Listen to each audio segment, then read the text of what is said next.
Receiving an allowance without having to tackle any household chores is a pleasant perk.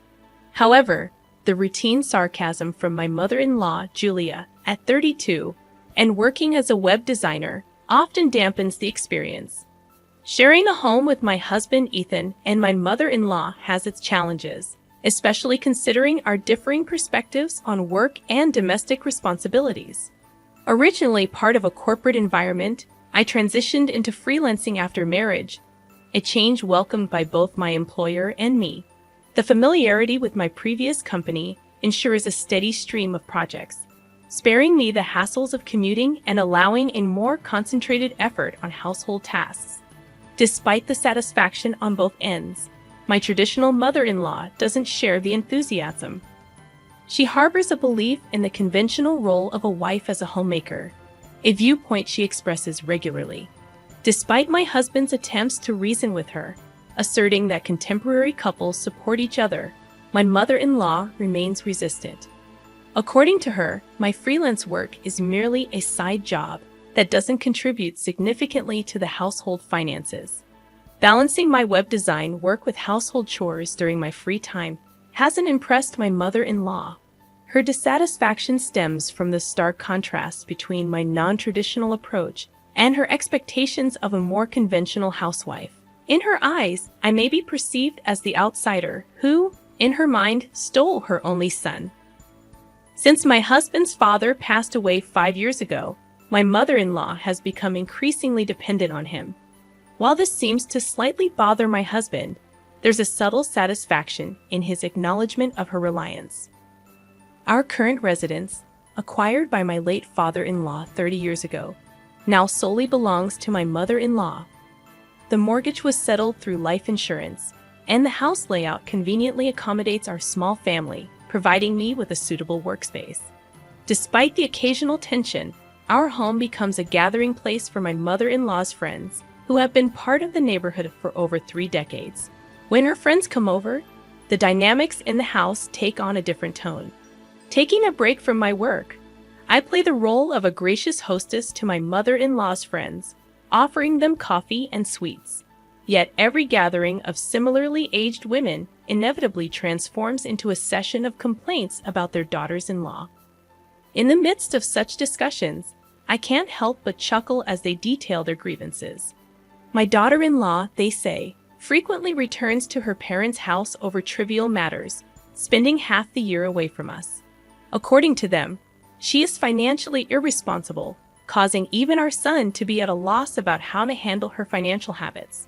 Debt collectors have even paid us visits, they lament. The conversations in my workspace often take a humorous turn, with my mother-in-law's friends seemingly competing over who has the most challenging daughter-in-law. Rarely do they praise their daughters-in-law. If, by chance, one of them offers a compliment, "Your family's daughter-in-law is wonderful. She manages the household while working," my mother-in-law responds with a disgruntled expression, dismissing my work as nothing more than a side job. Amidst the laughter and gossip, my mother-in-law loudly questions the worth of my job, wondering aloud how much I actually earn. The discussion shifts to the spending habits of daughters-in-law, contrasting their personal expenses with the notion that the husband's earnings are meant for the family. The room erupts in laughter at this notion, reminiscing about the unthinkable nature of such discussions in their younger days. Unable to endure the repetitive tales of the past, I drown out the noise with headphones, focusing on my work. The modern-day daughter-in-law, myself included, often becomes the target of belittlement, making it unbearable to listen. One day, during a family dinner, my husband suggested buying a new car. My mother-in-law, quick to react, questioned why he needed his wife's consent for such decisions. Despite my husband's attempt to explain that it's a family decision, my mother-in-law insisted that he, the one with a driver's license, should choose any car he likes. Caught in the middle, my husband sought my help, and I diplomatically deferred the decision to him. The incident highlighted the ongoing dynamic where my husband always consults both me and my mother-in-law before making significant decisions, a practice my mother-in-law staunchly defended. While not inherently self-centered, my father-in-law had a penchant for making independent decisions, a trait my mother-in-law often lamented. My husband, raised by such parents, developed a belief in avoiding selfishness. On the contrary, my mother-in-law, influenced by the patriarchal behavior of my father-in-law, adhered to the notion that it was the norm. My mother-in-law's irritation towards my husband, when he seeks my opinion, circles back to me, with accusations that I am always too strict. I found myself at a loss for words in response to her criticism, as it's true that I tend to voice my concerns rather than making decisions independently. To my surprise, my husband, aligning with his mother, blamed me for his inclination to check with me before acting. Months into our marriage, I realized that my husband never defended me in front of his mother, even when it was just the two of us. His apologies and claims of prioritizing me seemed less convincing over time. The recent incident of choosing a new car cast a shadow on our relationship. Initially considerate, my husband ultimately failed to support me in front of his mother. Concerns about our future together began to surface, and I pondered alternatives to the current dynamics. I wished my husband would not mistake indecisiveness for kindness, and I longed for my mother-in-law to express her thoughts more directly. A month later, my husband's new car arrived, and the enthusiasm was palpable. The joyous invitation for a drive and the admiration from my mother-in-law turned sour when the cost was revealed: $660,000. Shocked by the extravagant choice, I confronted my husband about the financial implications, only to receive nonchalant responses and an offer to use a loan. My mother-in-law, quick to defend my husband, criticized my complaints about the expenditure, stating that I had given him the freedom to decide. Frustrated, I questioned the feasibility of affording such a luxury, only to be met with my mother-in-law's sharp retort: "It's not like you're paying, so you have no right to complain." Feeling unheard and dismissed, I argued that I contribute to the family income through my work. However, my mother-in-law, with an unusual harshness, questioned the legitimacy of my earnings, asserting that my little side job couldn't possibly match my husband's substantial income of over $100,000 a year. She regarded me with contempt, and just as I was about to assert that my earnings supported us, I noticed my husband had disappeared. Tolerating this treatment for too long, I reached my limit.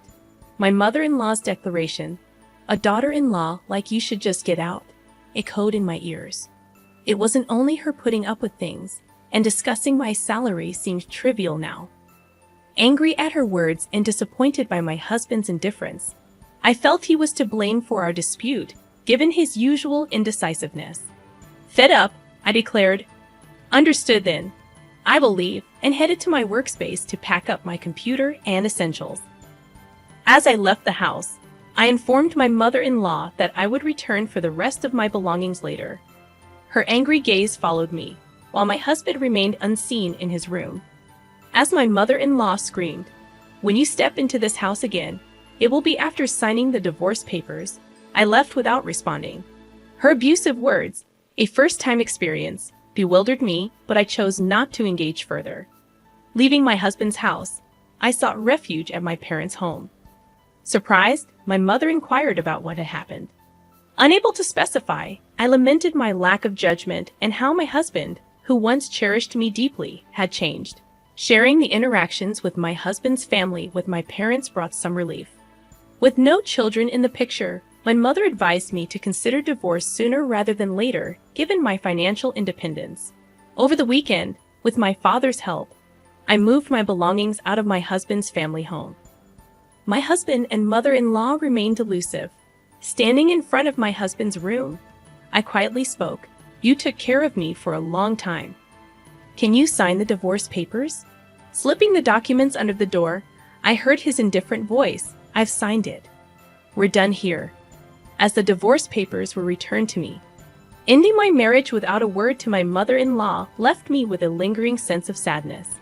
After 2 years in a house filled with few happy memories, I decided to quietly leave and head to the city office to submit the divorce papers.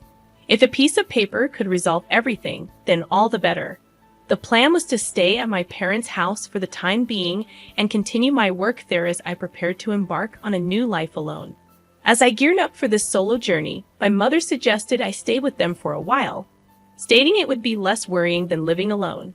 My father, too, voiced his concerns, warning that Ethan and his mother could unpredictably show up at my place. Although I initially considered such scenarios unlikely, life at my parents' home proved comforting. Thankfully, my job flexibility allowed me to work from anywhere, so I decided to extend my stay at my parents' house for a while. 2 months passed, and just as my ex-husband and mother-in-law were fading into distant memories, an unknown number flashed on my phone. Initially hesitant, I thought it might be a mistake, but after repeated calls, I answered only to find my ex-husband's frantic voice on the other end. "Why didn't you answer the phone?" he asked, sounding confused. Ready to end the call, I responded that since there was no need for us to interact anymore, I would hang up.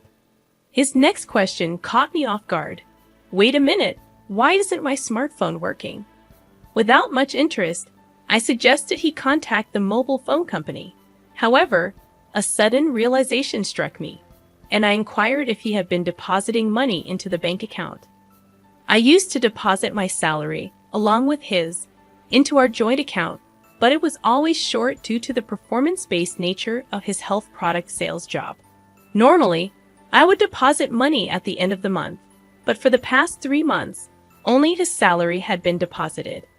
As the pieces fell into place, I left in the middle of the month, and the new car's loan payments might have kicked in. My ex-husband remained silent. "I've been managing the household with my income up to now. From now on, please manage your own living expenses," I calmly asserted over the phone. Inwardly, I felt the urge to say, "You reap what you sow," but I chose to refrain and quietly ended the call. It occurred to me that my ex-husband had never disclosed his true income to his mother. It seemed she was unaware that our post-marriage livelihood was predominantly based on my salary. Perhaps my ex-husband was too ashamed to admit that his wife earned more than he did. Despite the general knowledge that basic utilities like electricity and water aren't easily cut off, it became evident that mobile phone service could be the first to go. One holiday morning, the house intercom insisted, signaling trouble. My father sternly informed someone at the front door, "We don't want to be involved with you anymore. Please leave." Sensing something serious, I rushed to the entrance with my mother. My former mother-in-law's voice sounded from the intercom, requesting a moment to talk. Tensing up, I faced her, and just as my father predicted, she had come to our home. Anger filled her face as she exclaimed upon seeing me. She blamed me for not making the monthly deposit, resulting in the electricity and water being cut off. We were all stunned by this revelation, unsure of what she meant. My ex-husband, attempting to intervene, declared, "Mom, stop it. Julia is no longer involved with us." However, his mother brushed off his hand, continuing her rage. "Ethan earns $5,000. How can this happen?" I corrected her quietly, revealing that the $5,000 was actually my income. Shocked by my declaration, she turned to my ex-husband. He admitted, almost inaudibly, that his take-home pay was about $500. My former mother-in-law stared at me in astonishment, and I clarified that my income was not just from an allowance but a regular job. She then asked about Ethan's take-home pay, and he responded, "About $500. After a moment of silence, she made an unbelievable proposition. "Julia, how about coming back? It was a joke to ask you to leave." Firmly refusing, I stated that we were already divorced, and it was no longer my concern. Despite my refusal, she persisted, suggesting that everything could be resolved if I got back with Ethan. My father, in a forceful tone, demanded they leave and warned of involving the police if they didn't. They left hurriedly, stumbling away as my father warned them not to step foot in our home again. Reflecting on their unreasonable behavior, my mother was furious, but my father seemed even more indignant. I was relieved that we had cut ties with such people. As time passed, through a friend of my ex-husband's, I learned about his subsequent situation. He had to give up his parents' house, including the land, and moved into a small apartment with his mother. The rarely used new car was sold, settling the remaining loan with the money from the house and land sale. Despite the loan being paid off, my ex-husband squandered money on gambling, and his whereabouts became unknown. My former mother-in-law was diagnosed with dementia and now resides in a nursing home. Meanwhile, I am doing well in my job and currently live alone. Recently, I started dating a man I met through work. He understands that I was previously married, and he is committed to his job, not relying on his spouse's income or indulging in extravagant purchases like my ex-husband did. While we haven't discussed marriage explicitly, I feel that we have a serious future together,